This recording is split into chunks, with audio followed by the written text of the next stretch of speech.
63 நாயன்மார்கள் வரிசையில் 36வதா சிறு தொண்ட நாயனாரை பற்றி இந்த பதிவில் பார்க்கலாம்.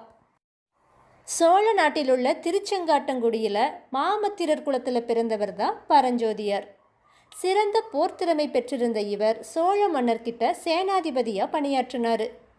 பகையரசர்கள் பலரை 63 நாயன்மார்கள் வரிசையில் 36வதா சிறு தொண்ட நாயனாரை பற்றி இந்த பதிவில் பார்க்கலாம். சோழ நாட்டில் உள்ள திருச்செங்காட்டங்குடியில் மாமத்திரர் குலத்தில் பிறந்தவர் தான் பரஞ்சோதியார். சிறந்த போர்த்திறமை பெற்றிருந்த இவர் சோழ மன்னர்கிட்ட சேனாதிபதியாக பணியாற்றினார். பகையரசர்கள் பலரை போரில் வென்றார். சிவபெருமான் மீதும் சிவனடியார் மீதும் அரும்பக்தி கொண்டிருந்தார். திருச்செங்காட்டங்குடி கணபதீஸ்வரரை தவறாது தொழுது வந்தார். கொஞ்ச காலத்துக்கு அப்புறமா சேனாதிபதி பதவியிலிருந்து விலகிய பரஞ்சோதியார்